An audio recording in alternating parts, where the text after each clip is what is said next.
first of all, thank you so much for this wonderful introduction, and thank you for inviting me.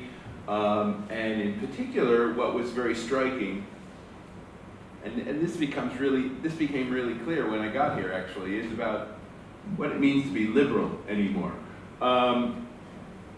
First of all, I'm very struck by the fact that wherever I go, I give a lot of talks in a lot of different contexts, and actually most of them aren't sociological, even though I am a professor of sociology and have been for 25 years in the UK. Nevertheless, I always have to redefine myself in every place I go. And I think the ability to do that in a way that's interesting to the audience is kind of a mark of being able to live in a liberal society. Okay? So you might say, this is kind of where, so people wonder sometimes ideologically where I am, because our distinguished president over here last night said I'm sort of a hostile to leftists. And it's not because I'm a conservative, okay? I've never been a conservative, and I don't plan to be in the future. But I do think there's something about liberalism that is worth preserving, and I think in a sense we need to understand kind of what the lifestyle, the mode of being is for being liberal. Okay? And I think in a way, if you want to think about what I'm doing from a political standpoint more broadly, I'm trying to update that idea. Okay? I was very struck by the fact also last night we had this dinner where all the presidents of the various sociological associations from the former Yugoslavia were all together. I was really struck by that, because I do think that in a sense, part of the issue that we have with regard to the future of humanity, which has always been what sociology as a discipline has been about, from Auguste Comte. I hold a chair at the University of Warwick that's dedicated to Auguste Comte. It was my selection. When I was offered to have this kind of endowed chair, I selected Comte's name because I sort of believed in this idea of the religion of humanity. But the interesting thing about that kind of idea is it's referring to a kind of corporate unit. Right? What is the entity that humanity identifies with? And as we know through the course of human history, right, we've had lots of corporate units around. We've had nation states, we've had empires, they come together, they split apart, and it's interesting to see the extent to which humanity is maintained. What is a kind of stable sort of configuration for the corporate maintenance of what we call humanity? And I always thought that the idea of Yugoslavia was a very interesting kind of test case for this, you might say. Okay? I just put that on the table because it sort of reminded me of this, because when we talk about the future of humanity, we're talking about who's in it. Right? We're talking about corporate boundaries and what the implications are if one is outside those corporate boundaries. And so if we take something like, as was referred to actually in the introduction about me, and it's very timely with regard to the world we live in now, Brexit. Okay? I am someone who for a long time has been very supportive of the European Union as an emerging superstate. Okay? I've actually supported this idea. Guy Verhofstadt, all these guys in the European Parliament, they love me.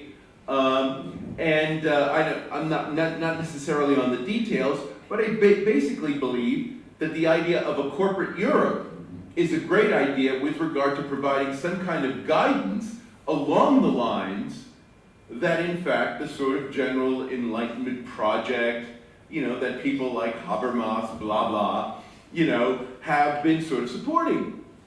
So I understand the European idea as a corporate project. But at the same time, of course, we've got the situation with Britain, which in a sense has always been kind of thinking in different sorts of terms. And the interesting thing about Britain in the context of Brexit is that actually Britain is thinking about less the idea that Europe will influence the world, but that somehow Britain will influence the world. So it does have a little bit of the imperialism kind of thing going on there. But the pretense of it, from the standpoint of people like Boris Johnson and people who are promoting it at the moment, The interesting idea about Brexit, not the parochial idea about immigration and all the rest of it that that a lot of sociologists have written about, but kind of what the aspirational idea is about Brexit, is about having a larger sense of globalization than the European Union can offer. That's what I think these Brexiteers, especially the ones who are very well educated, are thinking about. They're thinking about a global, free trade, free world, where there's an enormous amount of freedom all over the place. That's really what these, Boris Johnson, Michael Gove, all the intellectuals who are involved with the Brexit project, because it's really being led by the intellectuals. Okay? That's what they're thinking about. They're thinking about a global free trade order. And that in some sense, Europe looks protectionist.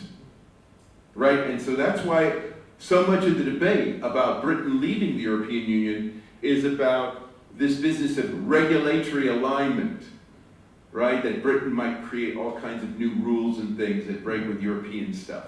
Okay? So, the point here, now what I want to just point out here is that what we're having here in this kind of debate with regard to Brexit, with regard to a lot of the stuff that's going on in the world, is about alternative visions about the future of humanity as a whole.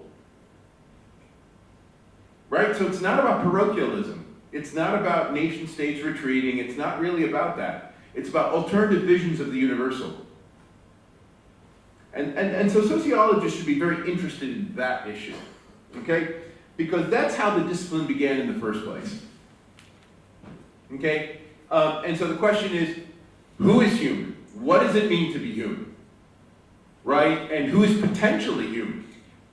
All of these are the kinds of issues on the table.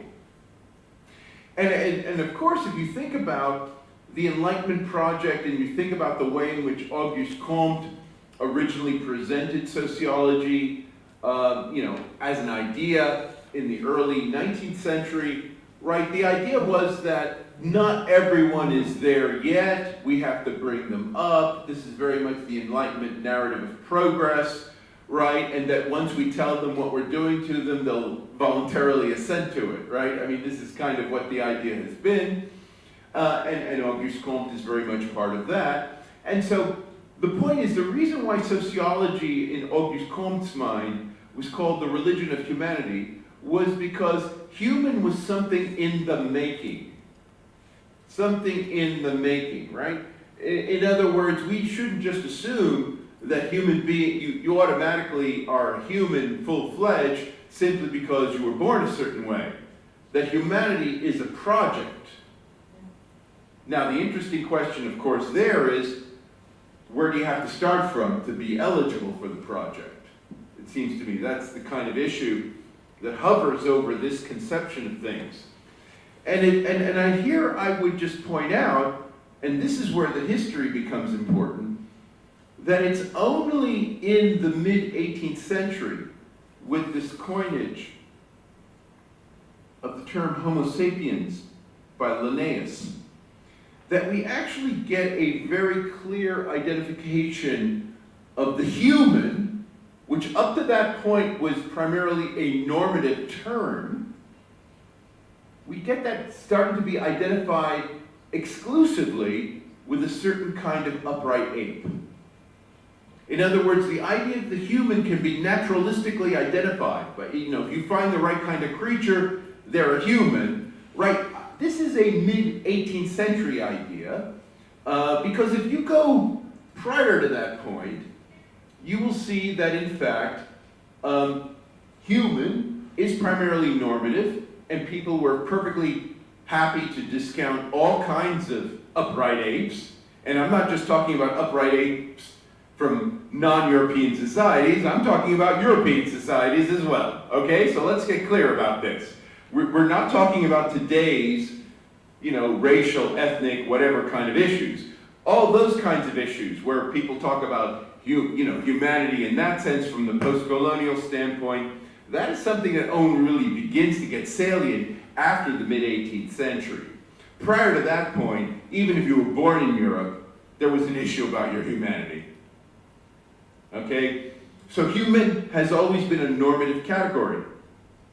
And then what happens in the 18th century, and a lot has to do, and maybe most of it has to do with Europeans traveling around the world and seeing a lot of apes and seeing they look kind of like humans, okay? A whole different way of thinking about the relationship of humans, humans that they're familiar with humans who are strangers starts to change, okay? So for example, the kinds of things that we associate with post-colonial things about the other and so forth, they actually date from after that period, from the 18th century afterwards.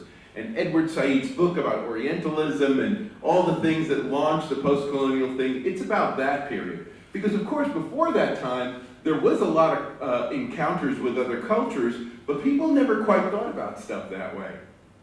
Okay, people were much more open-minded, much more fluid.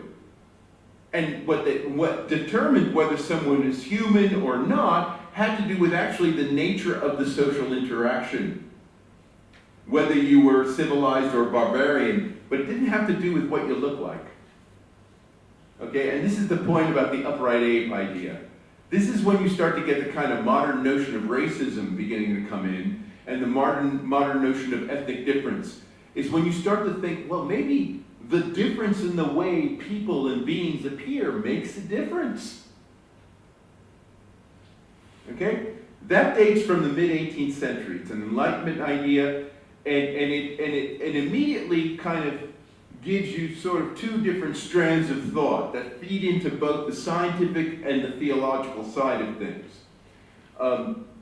One, on the theological side, the most obvious thing, is you start to get the idea that, yes, humans might be born of apes, but because that is a sign of their fallen nature.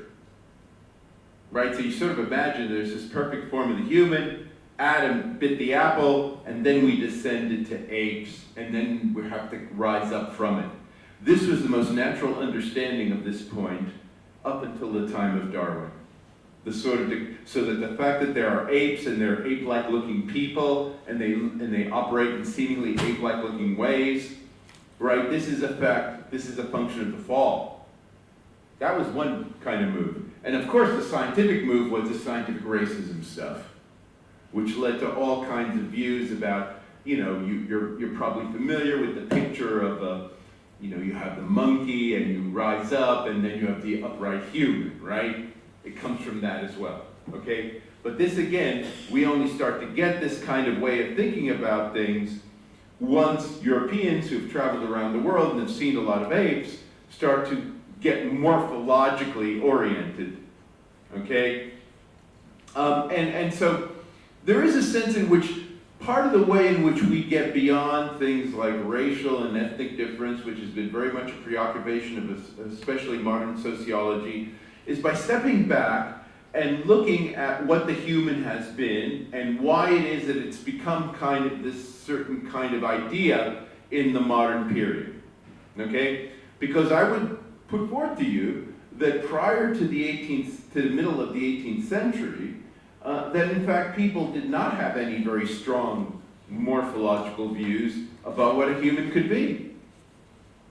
Okay? And so that if you go back, let's say, to the Greek myths, you may know about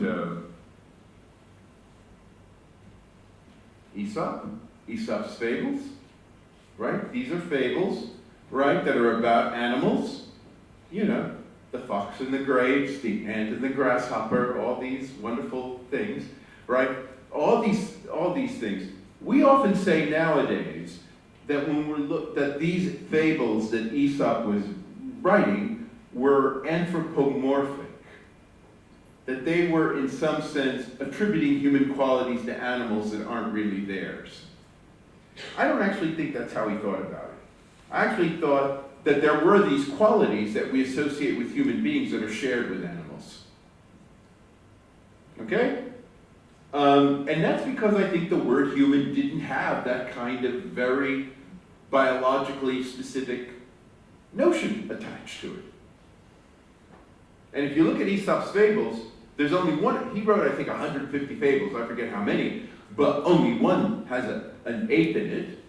And that's because it reflects kind of the Mediterranean experience, basically, right? You don't run into them, you don't see them, they don't matter. I really think this is an important point here, right? Apes only become salient once you see a lot of them. If you don't, they don't matter.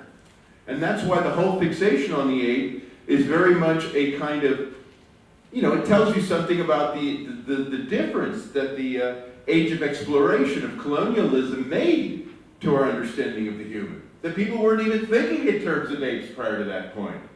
This didn't mean that people didn't have sense of the other and the barbarian, the civilized. Of course that existed. But it wasn't being done on the kinds of lines that we normally associate today, which is largely morphological and racial on the surface level. That only began once you started seeing a lot of apes and people started sort of seeing, as it were, similarities in that very visual kind of way. I really think that makes all the difference in the world with regard to how racism occurs in the modern sense. Again, there was discrimination before the 18th century, but it didn't happen on those bases. It happened on the basis of how you actually interacted with people, how you behaved in relation to them, and then judgments were made. But they were very much situational.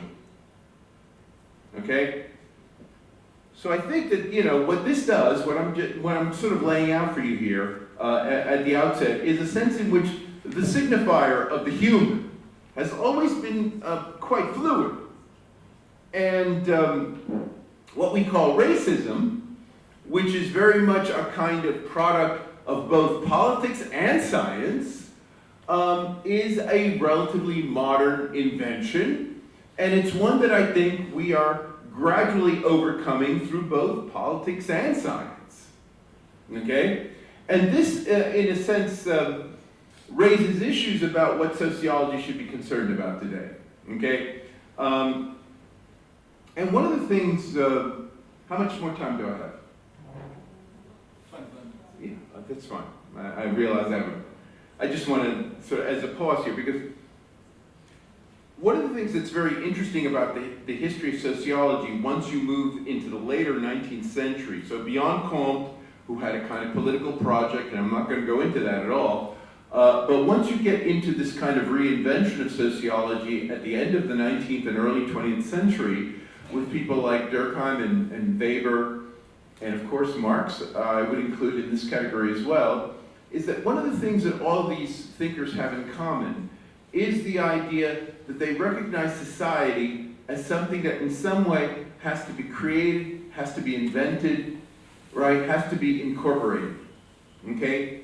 And in the case of Durkheim, this was a very straightforward kind of thing, because Durkheim is coming of age in the context of the end of in the Third Republic, which is the first time that the Roman Catholic Church is not dictating the education of people in France, okay? And France is a nation state that had been around for many hundreds of years prior to that point. In fact, it's arguably the oldest nation state in Europe.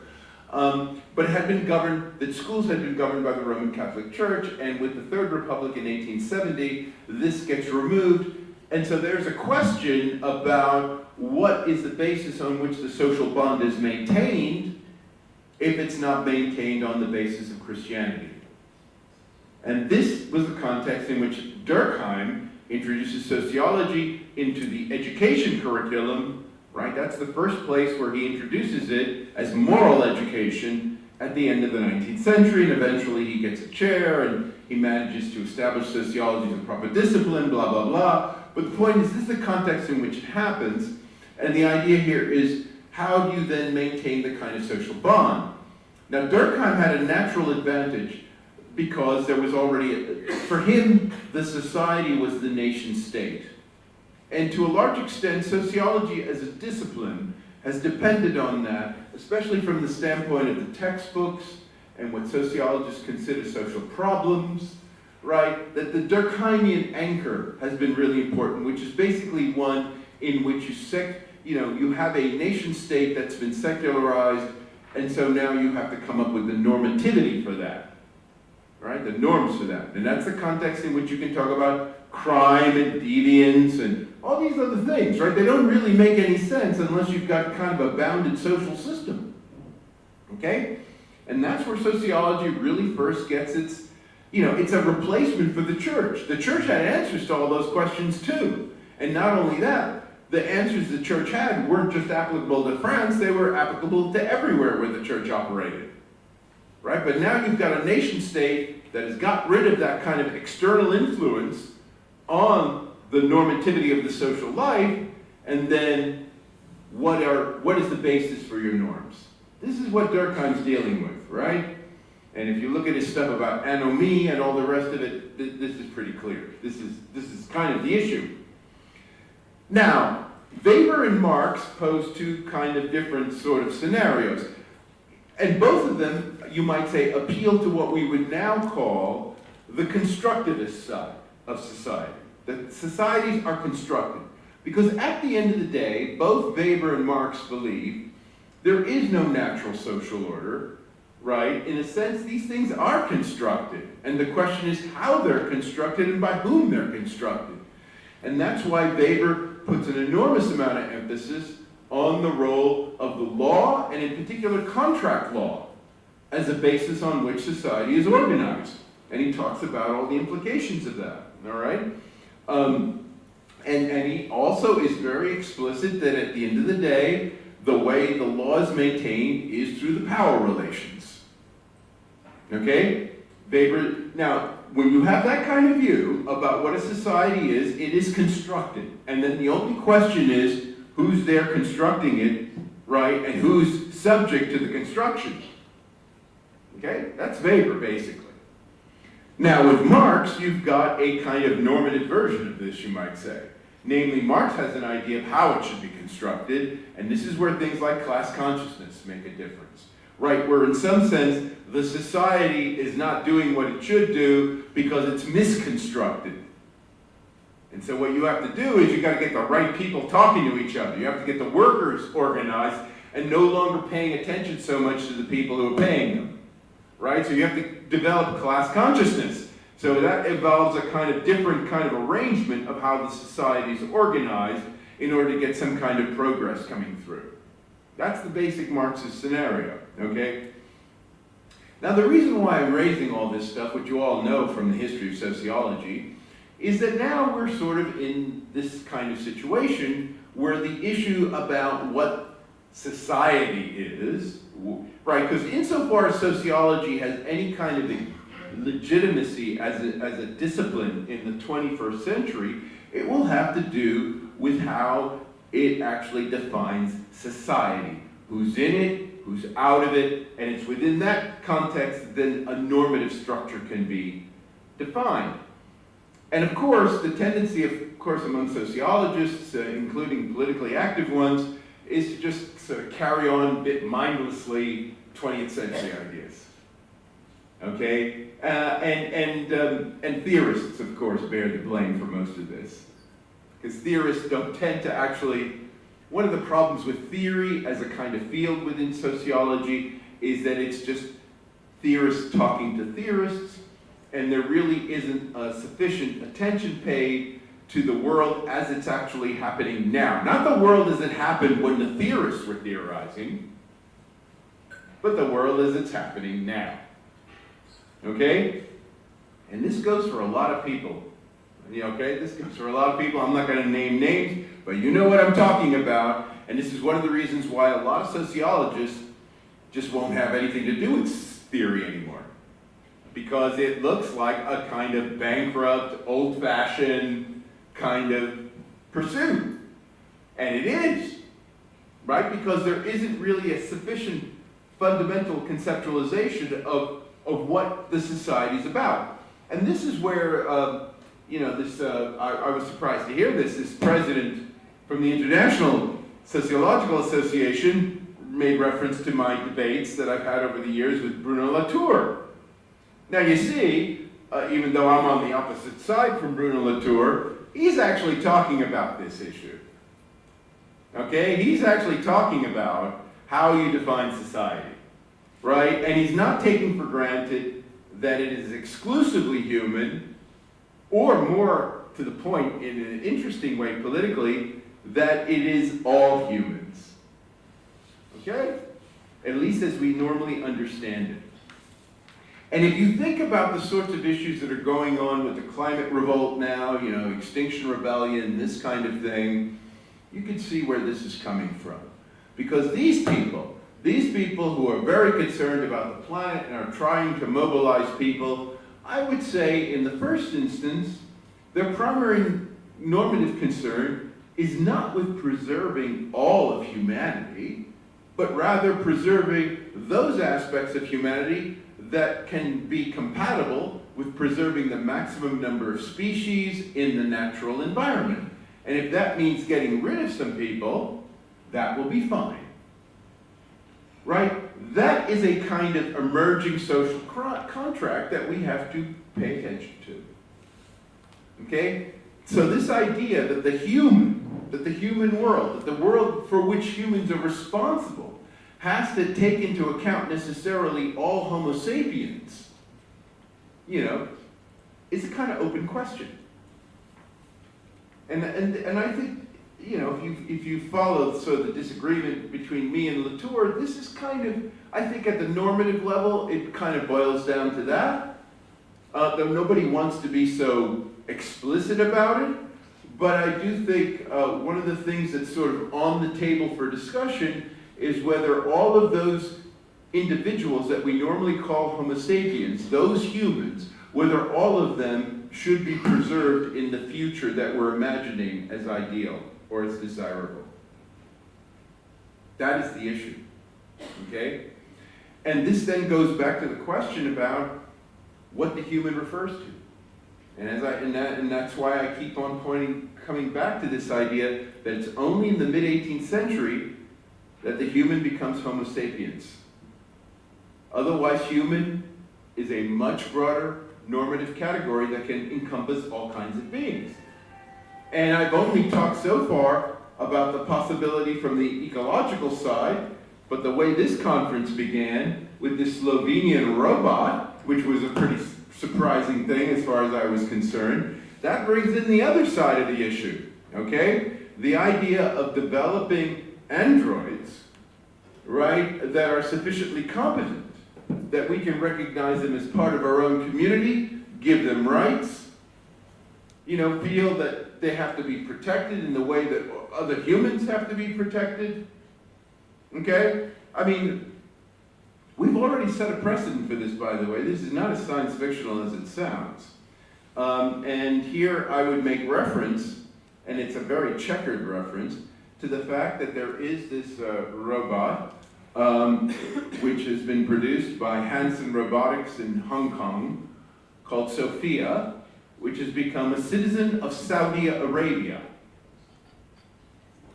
And this is a servant robot, and it draws your attention to something I think quite immediately.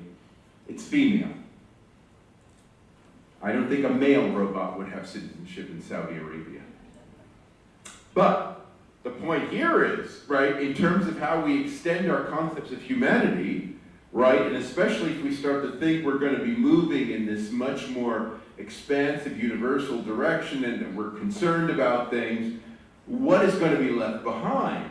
And one of the concerns I think we should have with regard to artificial intelligence research is the way in which the people who tend to design these things end up reinforcing the sort of gender binaries that we have seen, you know, bedevil, right, and befuddle the human condition in its Homo sapiens form over the last 200, 300 years. Because that's really what's happening. So if you look at the two areas where artificial intelligence research is advancing at the moment, one of them is the android companion business, like Sophia, and they're female. Whether we're talking about nursing homes or wherever companions are, whether we're talking about sex toys, whatever, right, they are females. But if you're talking about the military side, the drones, right, these kind of artificial intelligence warriors, they're male.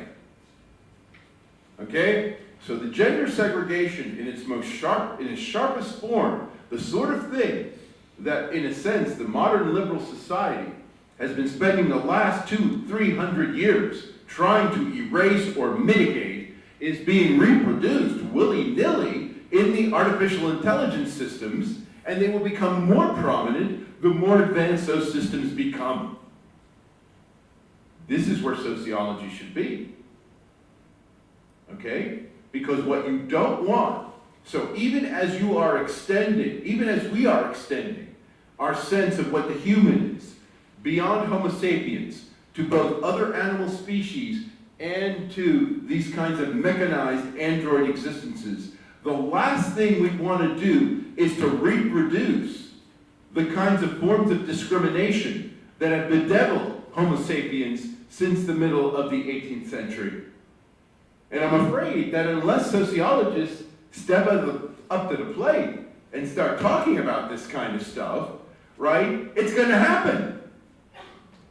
Right? It's going to happen. And not only that, those beings are going to get greater prominence in the society, and because of their greater prominence may end up undoing, right, the kinds of efforts that have been made toward equality between Homo sapiens, male, female, whatever, that have taken place over that period.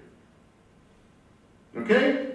So we have an expanding circle of humanity going on here before our eyes, and most of it from a nation-state standpoint, which tends to be what sociologists focus on, is relatively unregulated, deregulated, and it's very hard to see how the regulation happens. But one has to think creatively about this. And one of the worries that I have about sociology in its current form, in this regard, is that it is purely negative. So whenever sociologists pick up on any of the things I'm talking about, they start doing this Marxist critique of capitalism and blah, blah, systemic, blah, blah, and that goes nowhere, because it is not persuasive to the audiences who actually need to change what they're doing. And this has been a really important failure of sociology in the recent past, okay, has been this tendency to kind of trot out Marxist notions or quasi-Marxist, Western Marxist, whatever you want to call them, notions as critique, which are really brilliant and sound excellent to fellow academics, but never have any kind of purchase with the people whose ways need to be changed. So there is a profound rhetorical failure on the part of sociology that's going on today. Really. Right? Because, of course, first hands up, when my talk ends, people say, but there are people critiquing artificial intelligence research and blah, blah, blah, blah, blah. But do these people have any impact on anything other than getting higher citations in journals, which will then get them promotions in universities? And if their universities stick around, then they become whatever, professors and blah, blah. I mean, it's creating a virtual reality. This is what sociology is doing, ironically.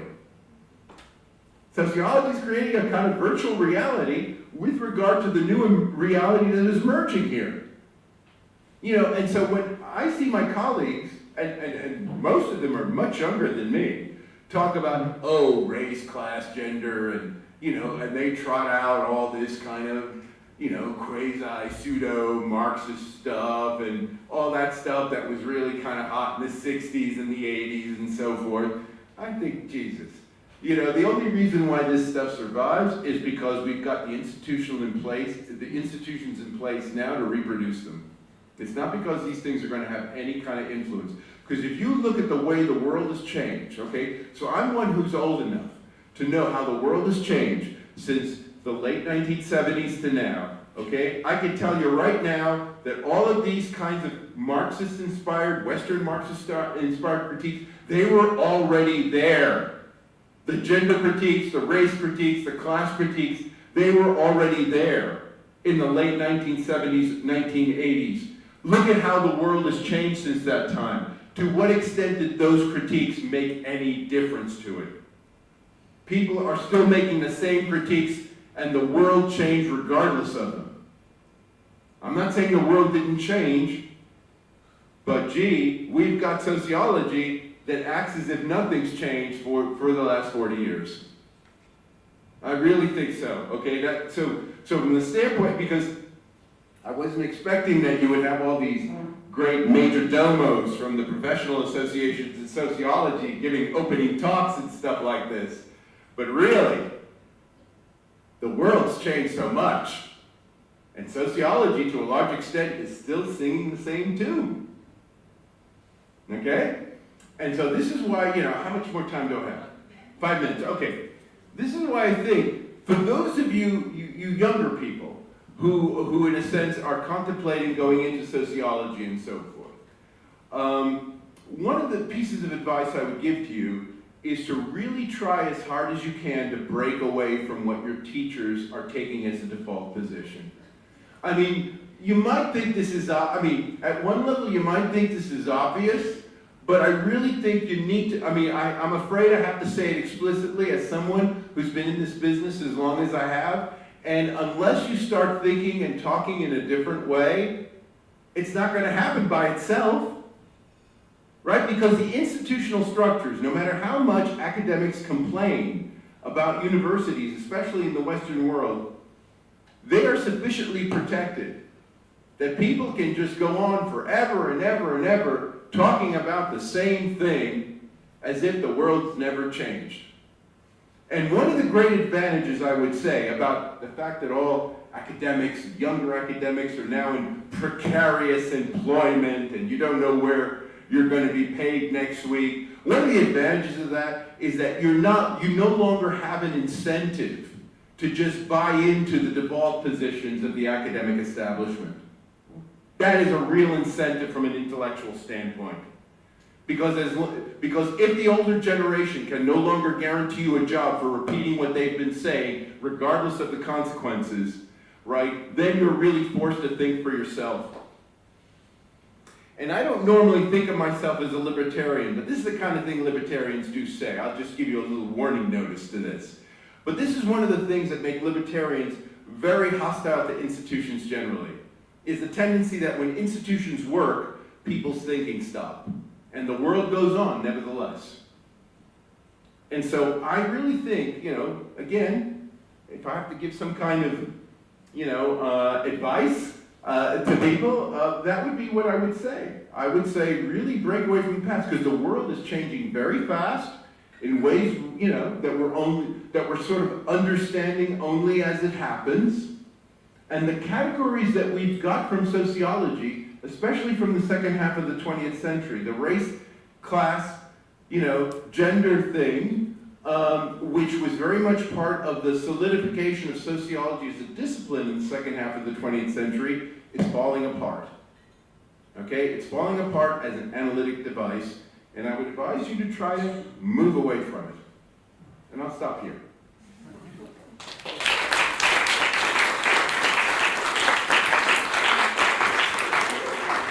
I wanted to say, we are late, we are behind our schedule, but I think that many people might be either angry or excited and would like to pose some questions. So now you know why this professor is being seen as a controversial public intellectual.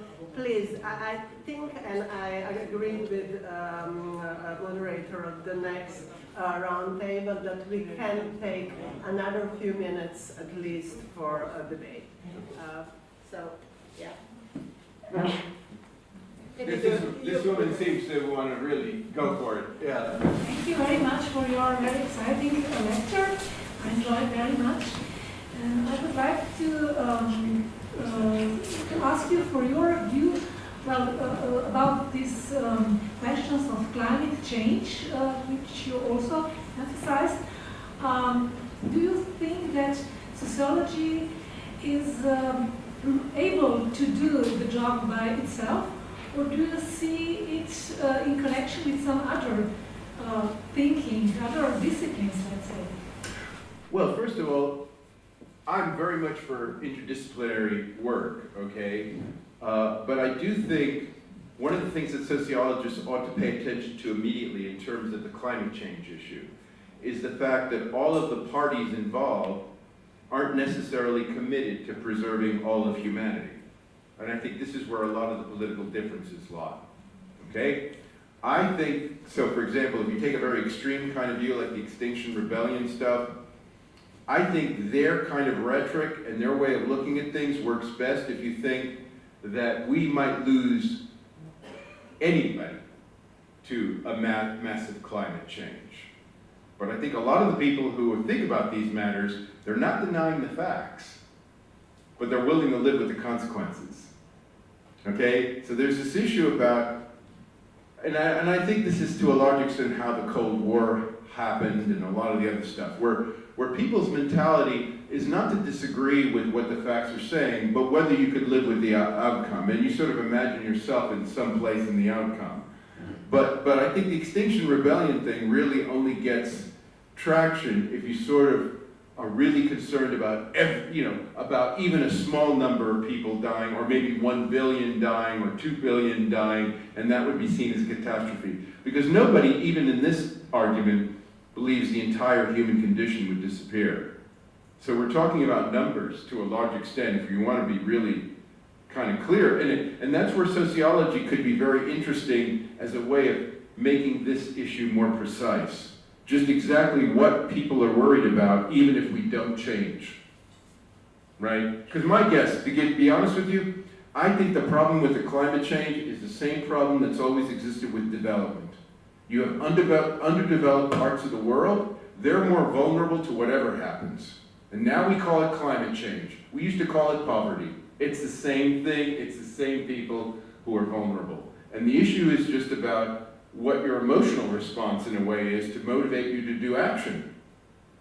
So this is why I think, I know a lot of people in this kind of environment like to talk about denying facts and things like that. I don't really think that's the issue. That's kind of a mask. I think it's what you think is important. People know what the facts are. People know what's going on, right? And they make judgments. And I think that's the tricky part. That's what makes these sorts of issues intractable. At the end of the day, just as development aid has been declining, the concern about climate change is also declining. I put those two things in the same basket, basically. And it has nothing to do with facts. It has to do with people's attitudes and their sense of what the whole of humanity means. And this is where it becomes sociologically interesting. Who's relevant? Right? If you can have people talking about a human world where, let's say, 1 to 2 billion people die because of climate change, and people say, okay, that's just kind of how it happens, but we still have another 4 or 5 billion hanging around, that's fine. Right? I think we sort of live in a world like that, actually. Okay? And that we're, nobody wants to say that, but this is something where I think sociology ought to probe. And I think by saying that people are denying the facts of climate change are making it too easy. They're making it too easy. It's not about facts, it's about attitudes. It really is. And the attitudes that we see with regard to climate change, we've been seeing for a long time with regard to development aid. It's just that people don't give a damn.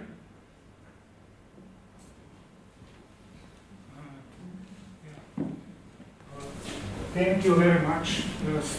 Still, because I don't listen the first time your lectures, I know, and I have followed a lot of lectures.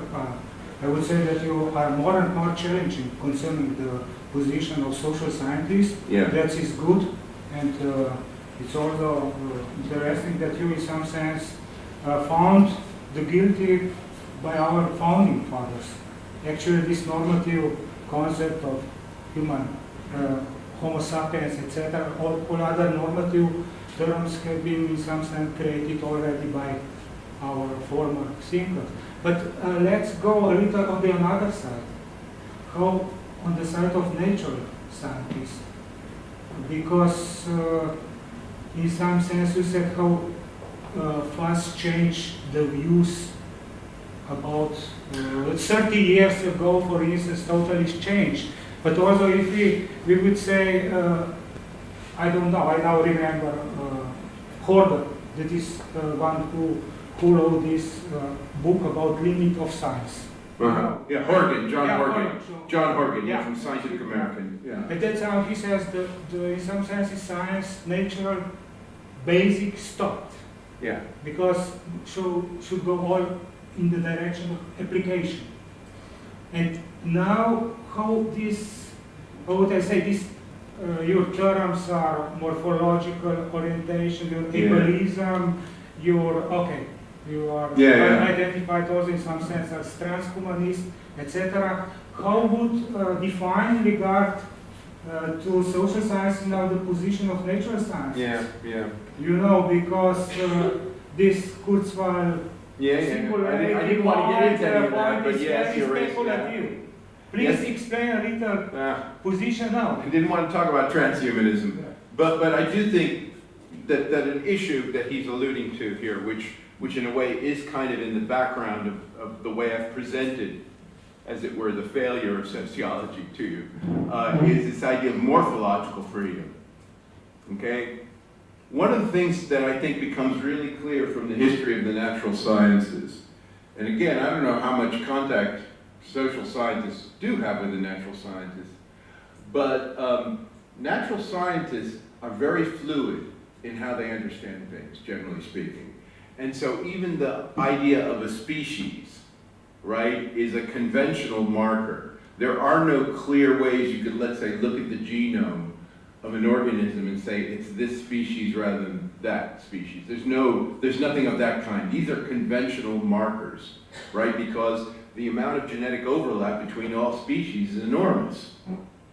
Okay, that's the science. And the science, in this way, the science has always been moving in a direction that challenges at an empirical level our normative categories. And similarly, there is no genomic way to say what's human and not human. Okay?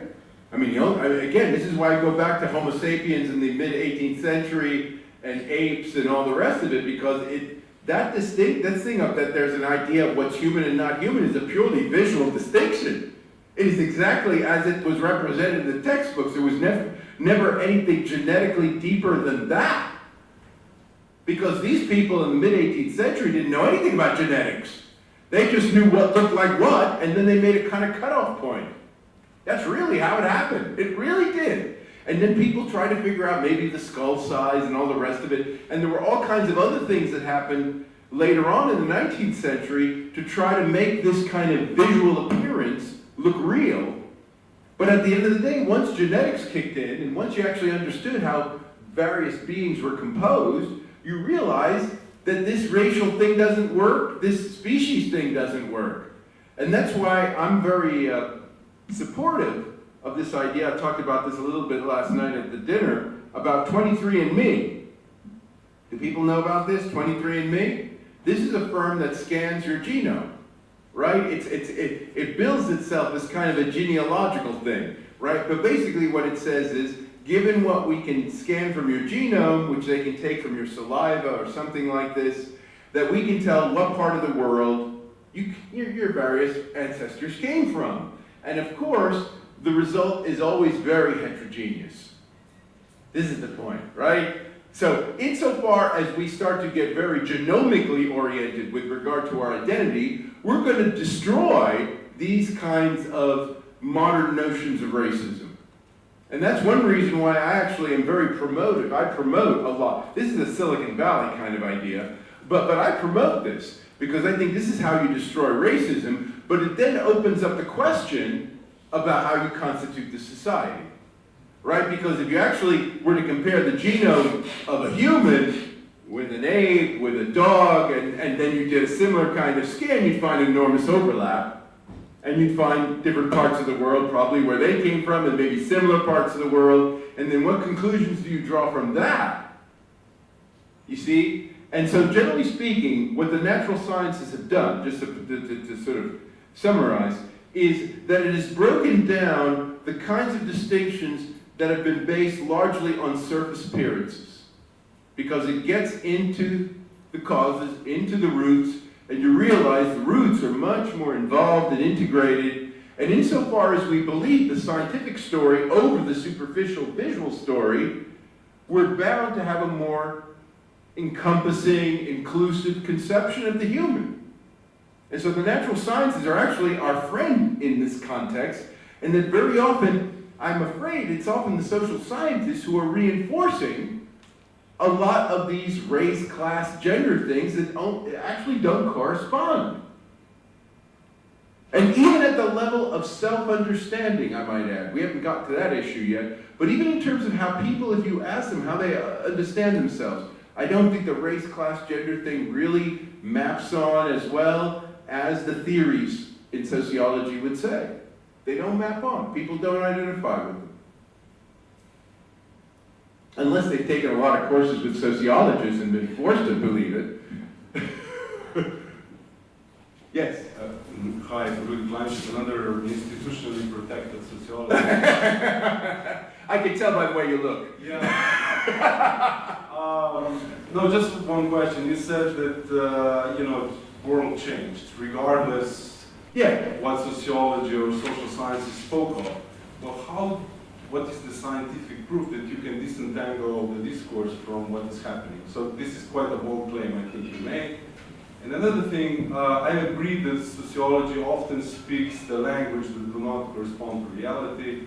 But the other side, to break off of the old concept would also mean that because the world changed, the physical laws of Newton do not apply, so let's forget what was said in the past. So did I misunderstood you, or do you actually make such a strong... Newton's laws are not final. As you know, we had Einstein in quantum mechanics, so it's not like Newton is a great example for you. No, but they're still valid, right? They're still valid. They're valid in a limited extent. Exactly. Well, no, but this is the problem, right? Sociology could be the science of prejudice. Sociology could be the science of how people respond to each other at an initial phase, but do not necessarily understand the causes of what's actually going on. This is the thing. So sure, I could see sociology being a science of the surface.